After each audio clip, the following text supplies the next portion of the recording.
Ang masaklap po, inappoint po siya ng Kamara de Representantes bilang tagapagbantay ng kaban ng bayan.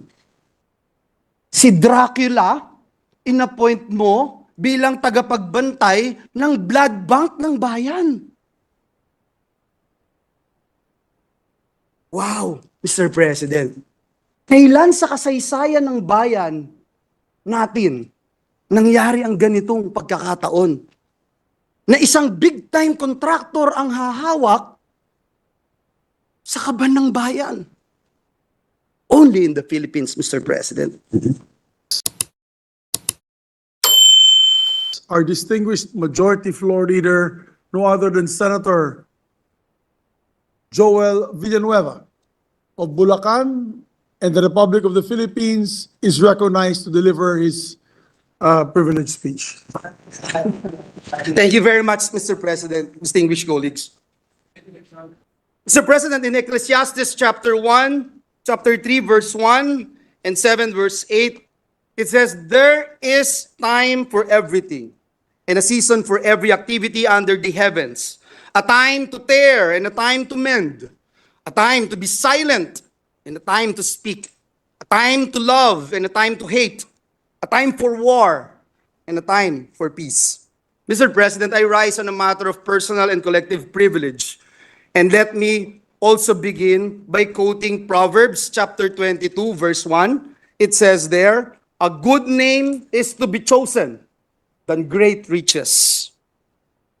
Pinalaki po ako, Ginoong Pangulo, ng aking mga magulang sa bersikulong ito sa Biblia, na pinakamahalaga ang malinis na pangalan, far more important than gold and silver.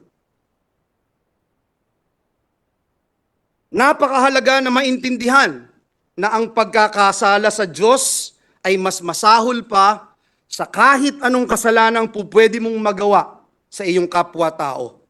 Every first grader, every Sunday schooler knows that liars go to hell. Simulat sa Paul, malinaw po ang ating pamantayan, Ginoong Pangulo, maging tapat sa pagkakatawag at paglilingkod natin para sa Diyos at bayan. Kaya ngayong araw pong ito, kasama po natin sa bulwagang ito, ang aking mga kaibigan, itinuturing ko pong pamilya, mga ate, kuya, nakasama po natin, at sila po, Ginoong Pangulo, ang mga buhay na patotoo, buhay na saksi kung paano natin isinabuhay ang pamantayang ito. Ito rin po ang dahilan kung bakit tayo tumatayo ngayon, sapagkat hindi lang po dinudungisan at niyuyurakan ang ating pangalan at pagkatao, kung hindi higit po sa lahat, ang institusyon na minamahal nating lahat, ang institusyon ng Senado ng Republika ng Pilipinas. Ginoong Pangulo, mayroon pong naninira, pilit na ibinabagsak, iniinsulto, at inaalipusta ang mga miyembro ng Senado, maging ang ating pinakamamahal na institusyon. Let me set the record straight, Mr. President. At para po mas madali, true or false na lang po tayo sa mga paratang ng pinuno ng pinakamakapangyarihang komite sa Kamara de Representantes, ang may hawak ng budget, ang House Committee on Appropriations, na walang iba kung hindi itong party list representative na Zaldico. Unang paratang po sa atin, Ginoong Pangulo, may kaso daw po tayo sa Ombudsman. True or false? Ang sagot, false. Ang pinag-usapan ng gawa-gawang reklamo noon, isang sulat po na mula sa ating opisina. Ito pong gawa-gawang reklamo noon ay katawa-tawa sapagkat ang ginamit po, kung po pwede po nating ipakita, na font ay Comic Sans. Yan po ang ginamit na font, pang-comedy po. Ang letterhead po na ginamit ay Buhay Party List. Mr. President, the last time I checked, ang tatay ko po, hindi po si Brother Mike Velarde. Ngunit mahal ko po siya.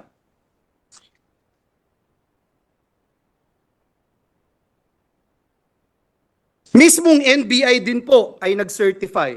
Forge, peke, ang pirma ni Joel Villanueva. Sana po maipakita natin sa screen yung pong mga binanggit ng representasyon na ito. And we are willing to wait kung hindi pa po ready, Mr. President. Yes, sapagkat- if there are technical difficulties, maybe we can suspend until Sapagkat ayaw po natin ng walang resibo at ayaw natin ng walang ebidensya. Comic Sans na ginamit. Ultimo po, si King of Comedy, Dolphy, hindi po ginagamit yung ganyang font.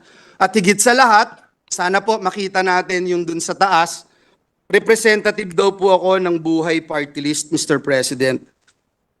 Mr. President, ito po ay katibayan na nung mga panahon na yon, 2016 pa po ito, Mr. President, bago ho ako maluklok bilang senador ng Republika ng Pilipinas.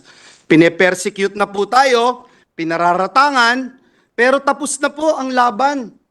Noon pa po, na-dismiss na po ang ibinasurang lahat ang gawa-gawang reklamo na ito sa atin. Dinismiss na po ito. Pwede ho bang pakita natin yung dinismiss na po?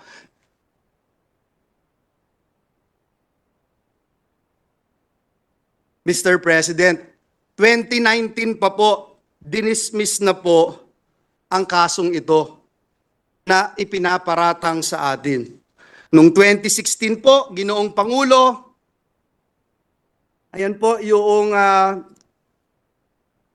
pag-dismiss, Mr. President, ng reklamo. Hindi nga po nakarating sa korte, Ginoong Pangulo, na-dismiss na po sa probable cause pa lamang. Mr. President, noong 2016, ginamit po ito, ngunit hindi nagtagumpay. Nakakuha po tayo ng 18,459,222 votes. Noong pong 2022 elections, 18 million na naman ang nakuha po natin at talagang hindi rin po pinaniwalaan ng taong bayan. Ang mga paratang na ito na ngayon po ay inuulit ng makapangyarihang chairperson ng Committee on Appropriations. Mr. President, is the Pope Catholic? Nag-research po ba at nag-aral ang nag-aakusang ito sa atin? Ngayon po, kakalkalin ngayon ang kanyang mga kaso. Nakakalungkot po dahil kaibigan naman po natin siya. Pero dahil po pumasok siya sa away na hindi niya away, kailangan niyang magbabanggit ng mga personal attacks, kakalkalin po itong mga atraso niya sa bayan. Ito pong kumpanya niyang SunWest Corporation. True or false? Ito po ba ang isa sa pinakamalaking government contractor sa bansa? Sagot, true. True or false?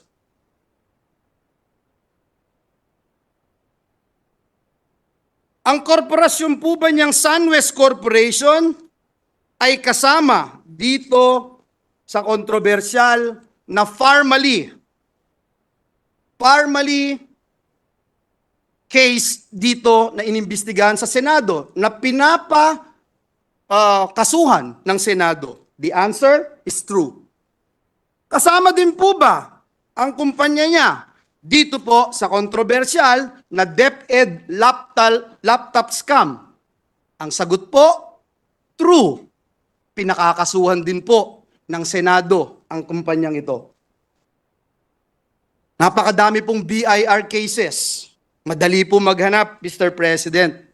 Madali po kuhanin ang panig ng mga taga-BIR. Kung ilang kaso mayroon ang kanyang mga korporasyon. Bukod po dito, yung reklamo po sa ombudsman ng anti-corruption group na ang pangalan Task Force Kasanag International, meron din pong 50 billion na kaso na kinakaharap ang taong ito.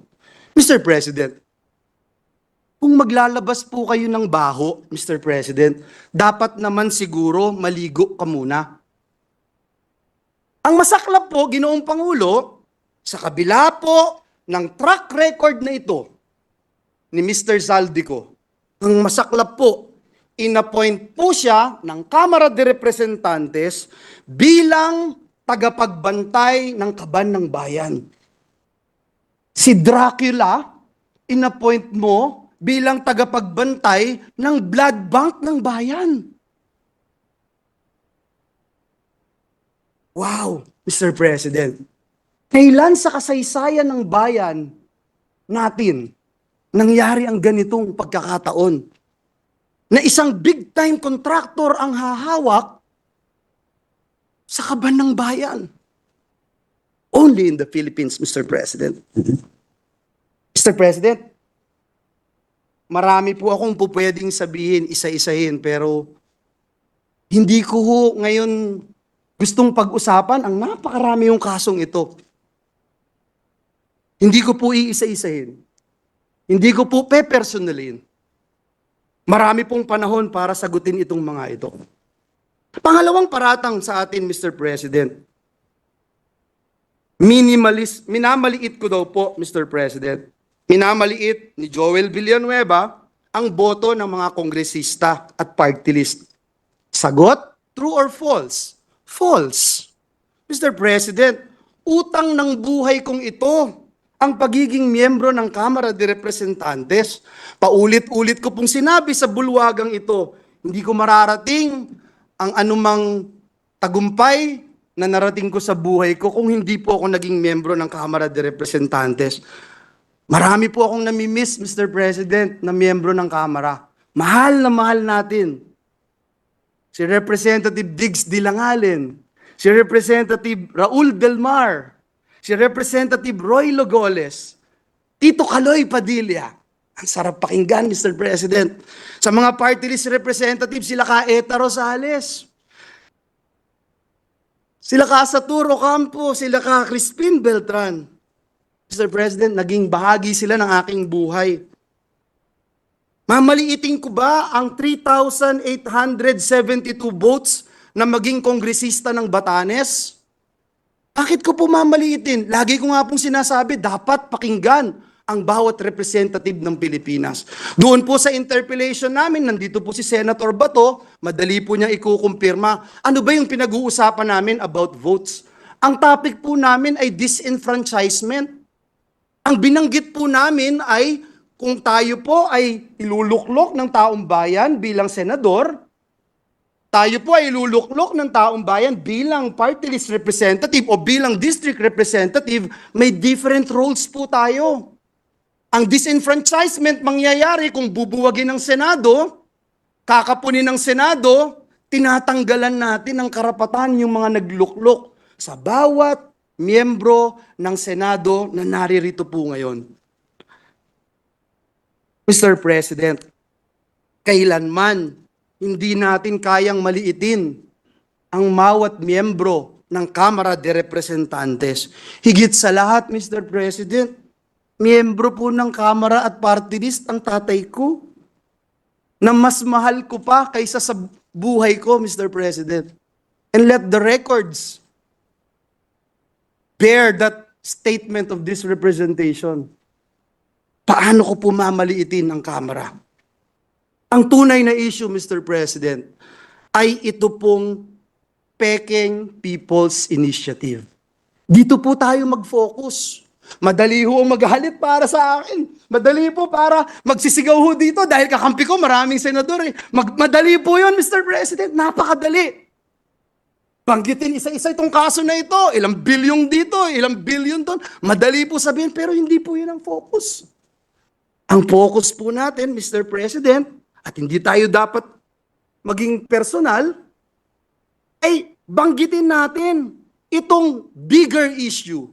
This issue which is bigger than myself, which is bigger than you and me, which is bigger than this institution, Mr. President, and this is the soul of our nation, our Constitution, Mr. President. Imagine, Mr. President, true or false, Mr. President? Gusto ba ng taong bayan itong mabahong PI o Peking People's Initiative, Politicians Initiative na ito? Eh yung OCTA po, sabi 1% lang ang naniniwala na may halaga itong tsa-tsa. Noong January 31, ang CBCP nagbigay po ng pahayag na sabi po nila, hindi tayo basta lalagda o papayag sa kahit anong petisyon sa COMELEC. Ayan po ang sinabi ng CBCP. Can we show the CBCP resolution, Your Honors? Ayan po.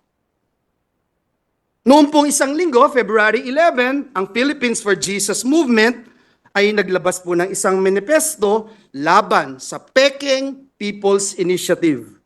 Mr. President, maliwanag pa po sa sikat ng araw. Hindi ito ang prioridad ng taong bayan. Lalo na't maraming Pilipino ang nagugutom at nahihirapan. Hindi na po nakakayanan ng ating mga kababayan yung presyo, taas ng presyo ng bigas, sardinas, kape, gatas, instant noodles, maging asin, at iba pa. Nagluluksa pa rin hanggang ngayon ang maraming kababayan natin. Biktima ng baha at landslide doon po sa Davao. Nagsimula na ang El Nino, Mr. President. Anong magagawa nitong Peking PI sa El Nino? May haharapin tayong tagtuyot. May haharaping tagtuyot ang ating mga magsasaka, Mr. President. Mga kababayan natin na hanggang sa buwan ng Mayo haharapin ang El Nino. Bagsak pa rin ang kalidad ng edukasyon. Andyan po ang mga commissioners ng EDCOM sa pamumuno ni Senator Gatchalian. Kulelat pa rin ang mga estudyante natin sa PISA. Mga bagong graduates, below minimum wage. Below minimum wage ang tinatanggap. Mr. President, napakatindi ng traffic, tinitiis ng mga manggagawa natin ang araw-araw na kalbaryo. Mga OFWs natin na di-displace, Mr. President. Mga kababayan po natin na nagtatrabaho katulad ng nangyari sa New Zealand, doon po sa Saudi Arabia. Mr. President, hirap na yung taong bayan. Pero, pabaho at Peking PI pa rin ang gustong asikasuhin ng mga taong nagtutulak nito. At nung mahuli, mayabang lang kayo. Senado, papogi lang kayo.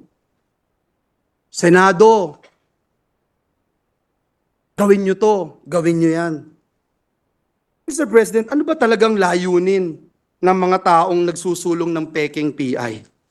Tanggalin ang Senado sa napakahalaga at napakasagradong proseso ng pag-amyenda o pagrebisa ng ating Constitution. Is this true or false?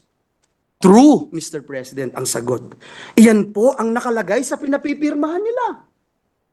Mr. President, may nanununog ng bahay natin, nahuli natin, may dalang sulo, sinusunog ang ating mga poste ng bahay natin, at nung mahuli natin sila, sa halip na magpakumbaba, sa halip na aminin na sila'y nagkamali, sila pa po ang galit, Mr. President. Sila pa po yung nambubuli. At nung mahuli po natin, ayaw pa rin pong umamin sa kanilang kasalanan. Sa halip po, minumura tayo, tinitira tayo ng below the belt, kesyo pangit tayo, mayabang tayo, etc. Sila pa ang galit at sabi pa sa atin, hoy, pagluto mo pa ako. Hoy, next week, ipasa mo to. Mr. President, hindi ho punching bag ang Senado. Naniniwala akong hindi tayo papayag maging punching bag, Mr. President. Sa mga kababayan po nating nanonood ngayon, sa mga kababayan po nating sumusubaybay, kapag nangyari po ang gusto nilang pagbabago sa konstitusyon, mababaliwala po ang inyong Senado. At mas magiging madali ng magpalit ng konstitusyon kaysa magpalit ng pangalan ng kalye. Ito po ba ang gusto natin dito sa Pilipinas? Uulitin ko po. Gusto nilang buwagin at tanggalin ang boses ng Senado samantalang hindi mabilang ng mga landmark legislations na tinrabaho ng mga miyembro ng Senado. Uunahin ko na po kayo, Senate President, yung Bangsamoro Organic Law. Kung wala po kayo, hindi ko kayo nagsulong nito, hindi ko magiging batas ito. Si Senator Loren Legarda, kung hindi pinangunahan itong Clean Air Act, Clean Water Act, Ecological Solid Waste Act, may mangyayari po kaya? Si Senator JB, kung wala, may Universal Healthcare Act kaya? Si Senator Risa, kung wala, may expanded maternity leave law kaya? Mr. President, si Senator Angara, meron kayang Tatak Pinoy, may regional specialty centers. Si Senator Binay, meron kayang expanded NIPAS Act, Anti-Child Sexual Abuse or Exploitation Materials Act. Si Senator Alan Cayetano, meron kayang Good Manners and the Values Education Act. Meron kayang Bayanihan to Heal as One Act. Meron kayang Bayanihan to Recover as One Act na isinulong ni Senator Alan Cayetano. Si Senator Pia Cayetano, meron kayang Reproductive Health Act, may Cheaper Medicines Act, meron kayang Syntax Reform Law, etc. Si Senator Bato, meron kayang BFP Modernization Act. At just recently, itong PNP Reorganization Act. Si Senator Jinggoy, kung wala, meron ho kaya itong Strengthening Professionalism and Promoting the Continuity of Policies and Modernization Initiatives in the AFP? At higit sa lahat, mamaya itatakel na natin yung pagtaas ng sweldo ng mga manggagawa. Kung wala si Senator Win, meron kayang Excellence in Teacher Education Act. Kung wala si Senator Bongo, meron kayang mga malasakit center sa Pilipinas. Kung wala si Senator Grace po, meron kayang amendments to the Public Services Act. Kung wala po si Senator Bong Revilla, meron kayang Teaching Supplies Allowance Act. Wala si Senator Tolentino, meron kayang resetting itong mga nangyaring kailangang eleksyon at itong mga paglilitis at pag-iimbestiga ng Senado sa mga anomalya na nangyayari sa ating bayan. Kung wala si Senator Amy Marcos, anong kayang amendments to the Foreign Investments Act? Mr. President, I can go on and on and on, Mr. President. Kung gaano karami ang tinrabaho ng inyong Senado, hindi para sa personal na interes, hindi para lumawig ang aming mga termino, hindi para lumaki ang pondo na aming kailangang hawakan. Mr. President, Ginoong Pangulo, patuloy po akong nagdadasal. Patuloy kong ipinagdadasal ang ating mga kasamahan sa Kamara de Representantes. Lalo na po si Ginoong Zaldico. Mr. President, kung ayaw niya pong maniwala sa akin, i-quote ko na lang po yung sinabi ni Speaker Martin Romualdez. Don't throw stones if you live in a glass house. Yan po ang sinabi ni Speaker. Sana po marinig po ng ating mga kasamahan. Pinapanalangin ko po na bigyan tayo nawa ng Panginoong Diyos ng lakas, talino, maging kakayahan para magpatawad, Ginoong Pangulo, at pagtuunan ng pansin higit sa lahat. Ano po ba ang tunay na kailangan ng bayan ngayon? At ipanalo natin ang taong bayan. Sa halip na pagtuunan natin ng pansin kung sinong mas magaling, kung sinong mas magandang lalaki o kung sino man ang mas mayabang.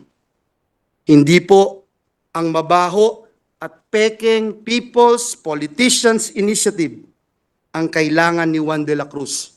Sa tindi po ng kahirapan, sa tindi ng traffic, sa tindi ng gutom, hindi po PI ang kailangan. Ang kailangan po, Mr. President, ni Juan de la Cruz ay pambili ng gamot. Kailangan po niya ng pagkain sa hapagkainan nila. Ang kailangan po niya ay dekalidad na edukasyon. Ang kailangan po niya ay trabaho at magandang kita. Nawa, Ginoong Pangulo, matuldukan na ang mabaho at peking People's Initiative. Marami na pong nagawa ang inyong Senado, pero kulang pa. At alam ko po, bilang miyembro ng institusyong ito, na marami pa tayong magagawa para sa bayan. Kaya magtrabaho po tayo. Maraming salamat, Ginoong Pangulo. Mabuhay ang Senado ng Republika ng Pilipinas.